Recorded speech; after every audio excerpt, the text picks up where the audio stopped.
More and more Westerners are telling us they think their country is going in the wrong direction and they want an alternative. Western countries have more and more chaos, more and more geopolitical friction, more and more high taxes and regulations with no end in sight. And while the BRICS countries may not be a perfect alternative, they are an alternative. And today I'm going to walk you through residence and citizenship options in the BRICS alliance. And at the end of the episode, I'm actually going to tell you about some non-BRICS countries that emulate some of the parts that Westerners might like about BRICS countries. Why might you want a residence permit or citizenship in a BRICS country? Well, quite frankly, because you feel like the West is going in the wrong direction and you would like to have a plan B in a place that is different. There's nothing wrong with wanting to have citizenship in a European Union country if that's where your ancestors came from and you qualify for citizenship by descent. You can be American and say, I'm going to get my Polish citizenship, and now me and my family have options all throughout Europe. Nothing wrong with that.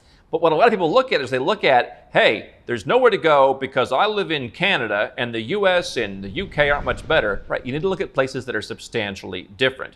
I'm not saying you've got to move there. I'm not saying you've got to put all your money there. I'm not saying you've got to put all your hopes on that country. But if you had a residence permit or a citizenship in a country that was in BRICS or had those features, what would you do? Well, you'd have geopolitical and currency diversification. What are you seeing? Countries around the world are pushing back on new manufacturing hubs. China is obviously a well-known manufacturing hub, but you don't hear much about some of the smaller ones. Vietnam obviously is up and coming. They got into a spat with the US recently. You're seeing even in places like Cambodia. I was reading about, Malaysia is becoming a bigger hub. We've talked about Turkey over the years. I was even reading about Benin in West Africa, one of the biggest cotton exporters, and now they're trying to do more value-add manufacturing. And so what are you seeing? The West and the so-called global South aren't getting along as well. And so when you see, the US wants to ban TikTok, well, what's China going to do? Ban US businesses. We run a global business at Nomad Capitalist. I don't only sell to Americans, far, far from it. And that means no matter what happens, our business can keep going. Even if there's a recession in the US or the US decides, hey, we don't want to allow dual citizenship anymore, we're going to make it harder, I can still run my business. If your business is only selling to one place and you're only collecting money in one currency, not just is that a financial risk, increasingly I see a geopolitical risk as this BRICS effect takes hold and more countries say, we don't want to put up with your terms and conditions the way we used to. Obviously, having access to other currencies, having access to open bank accounts in other places, having access to diversify, and just an alternative to what some are calling the woke West. So let's get into it. Let's start with India and China, two of the original 5 members of BRICS, basically out of the question in terms of residence and citizenship. Now, if you get a job in China, you can get a residence permit. We're not talking about that. We're talking about optionality for entrepreneurs and investors who don't want to necessarily move to the country, but they want the option to move there if time gets tough, or they just want the option to, hey, as a resident or a citizen, I can open a bank account and I've got a different place to park my money. I may not park my money there now, but I can in the future. These are two countries that are tough. If you're of Indian origin, look at getting your OCI. Obviously, China has Hong Kong, its own SAR. I think banking there could be potentially interesting. They do have a residence program now back on the table in Hong Kong with the CIES. But that is a rather niche program for most folks. It certainly is an expensive program. I'm not convinced you always have to be a resident to have a bank account. We're working with our vendors in Hong Kong. There's always some new banking option available. And that could be one to look at from the asset protection standpoint. But India and China largely off the table. Russia, one of the other original 5, we've covered that with their anti-woke visa. They also have a golden visa. Russian citizenship, relatively toxic these days if you want to bank or do other business outside of the Western financial system. So that's obviously been a change in the last 2.5 years. Brazil, not a tax-friendly place to live, but a good residence program. And they do have a residence program if you're willing to invest. If you are willing to marry a Brazilian, if you're willing to have a child in Brazil or adopt a child from Brazil, you can get citizenship in as little as 1 year plus about a year to process that. There is a time commitment to be there in the ground, but when you can get citizenship soup to nuts in as little as 2 years, or as an investor, if you wanted to spend time there, it's going to be a couple years longer. One of the most neutral passports, so an alternative to Russia, where it's very not neutral. Brazil, nobody really has a beef with the Brazilians. Very high quality passport, travel to the UK, travel to Europe, travel to Russia, travel to Asia. Obviously, you can travel all over South America, which I think for people who are looking for alternatives to the West, I mean, one of the lowest populated land masses in the world is South America. I mean, it's a very small percentage of the world's population for having so much land. Good land, arable land. So people who are looking at kind of that plan B, Brazil could be an option. You can get the residence permit. You can work towards that citizenship. And people like the lifestyle. They like the social lifestyle. You've got good quality health care in some parts of the country. Sao Paulo is the New York of Brazil. I've got some friends who absolutely love it there. And then you've got friends who like the safer parts, like down in the south. Florianopolis, for example, comes up. And so Brazil could be an interesting place to have a toehold. I think South America in general is, and again, I'm going to come back to how you can replicate some of these BRICS features without actually going to the limited number of countries in BRICS in a minute. South Africa was looking at very affordable waterfront property with a friend of mine the other day from Cape Town, in Cape Town. I would not want that passport. I've advised a few friends of mine to not go back through their family and get that passport because of the whole financial expatriation they have there. It's not at the level of the US yet, but I have some concerns about South Africa's taxes. I would look at other African passports. And I think you have Egypt now with its Citizenship by Investment program. You've got one candidate running in Ghana who says they should offer a cheap citizenship by investment. There's other ways to get African passports. We're constantly looking into new ways, and we're going to talk about some of those actually at Nomad Capitalist Live, our 4-day annual event you want to get on the waiting list for at nomadcapitalist.com/live. But South Africa is the one I would skip. So there's kind of 5 main original members. I think Brazil is interesting for a number of reasons.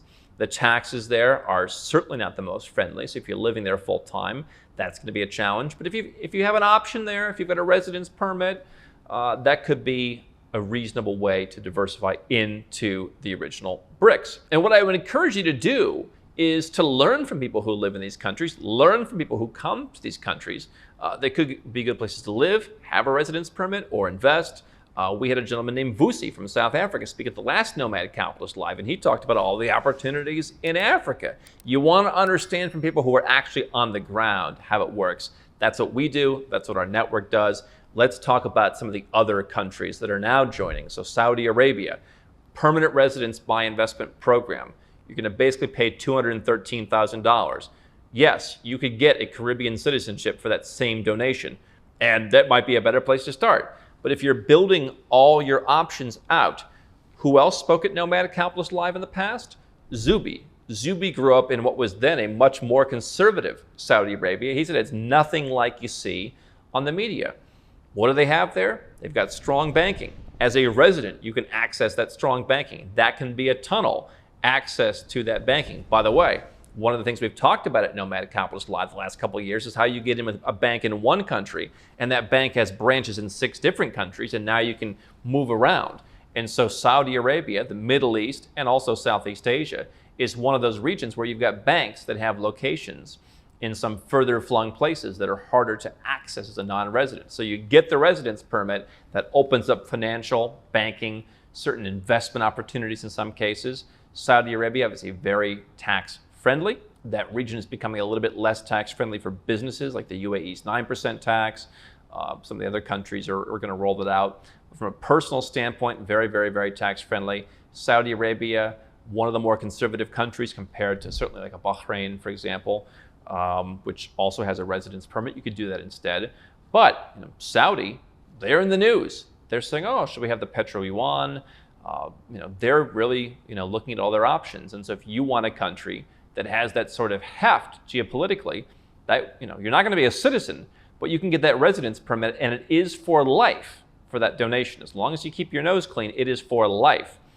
The United Arab Emirates, UAE, Dubai, they have numerous different residence programs. Start a company, again, you're going to be paying 9% tax 9 times out of 10. So it's not the most tax-friendly place to go. You could buy a property, get a golden visa. Again, unless you are a really heavy hitter in the business scene and they give you citizenship, as they did, Kevin O'Leary, Pavel Durov, and others, I think that they've done hundreds of those. Otherwise, you're going to have a residence permit. But what's interesting about the Middle East is their residence programs are getting better and better. I'm not saying their corporate tax policies are getting better, but the residence programs, they want to keep people there. They're realizing they don't just want people to to go home when it comes time to retire. They want to keep people there longer and longer. It's like, how do we keep people listening to our radio station for longer? How do we keep people, coming back to Starbucks more often? And so Saudi and the UAE are part of BRICS and looking to do that. Egypt has recently joined. They've got 105 million people. Most people don't realize the heft that some of these countries are adding in terms of the population. Same with Ethiopia, where there's no play and they've got some problems right now. Egypt, not necessarily a place to live, but you can get a citizenship there. And so when I mentioned African passports earlier, what we've talked about for years is the African Union saying, let's all get together more. We're seeing, slowly but surely some evidence of that among different countries. Hey, all Africans are welcome here. They're opening up. There could be increased residence rights, increased investment rights, things like buying, land that's off limits to foreigners, certain business opportunities, freedom of movement. It'll be interesting to see what will happen in the next generation for people with African passports. Egypt, while not in sub-Saharan Africa, is in Africa. And so they are now in BRICS as well. That could be an option with a citizenship, to have a residence and citizenship. Again, you want to consider what impact that's going to have. If you've got some fancy Swiss bank, we've talked to some of them and they say, okay, we don't really care. Egypt's not on our naughty list. We're happy with Egypt. But you want to understand holistically what any residence program or citizenship is going to do to you.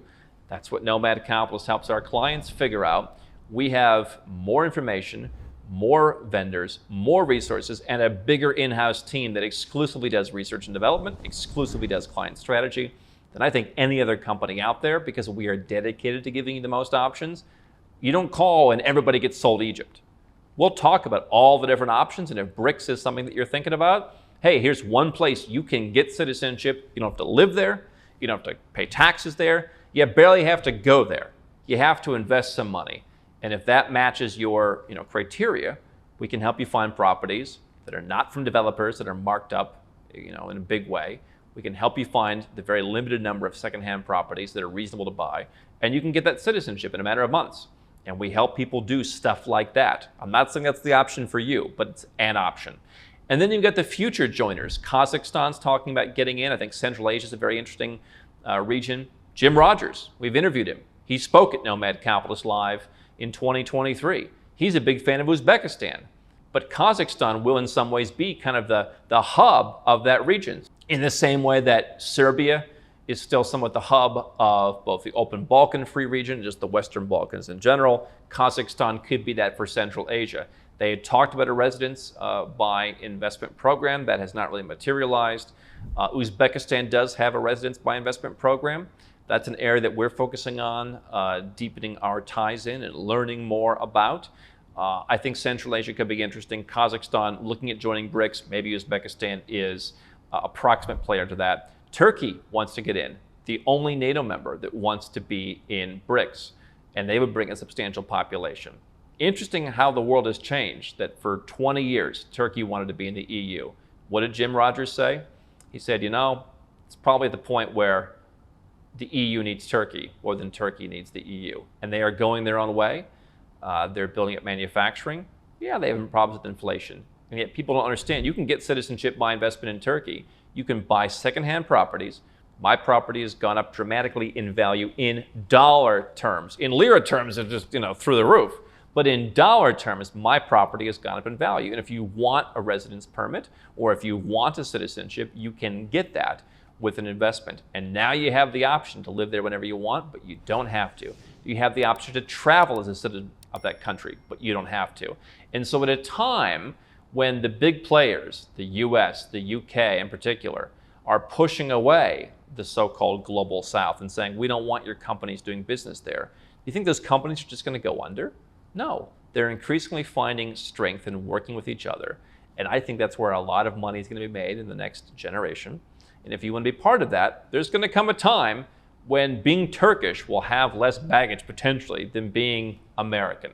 Now, Turkey may not be the best example, but certainly, being Brazilian is going to have a lot less baggage than some of these Western passports, because Brazil is not going to be out targeting everybody. Brazil's trying to make their way. Look at what Embraer's doing with their planes. They're taking advantage of Boeing having a lot of problems with their planes, with their spacecraft. And Embraer, they're not going to take over from Airbus and Boeing, but they are making some moves into certain markets to take some share. And so Brazil's going to have a different attitude towards global trade than what the US and the UK and Australia and Canada are doing, where they're basically trying to keep their claw on power as the last gasps come out. Why do you want to be a citizen and a resident and a taxpayer and a person with all your assets exclusively in a country where the last gasps and the claws of power are taking place?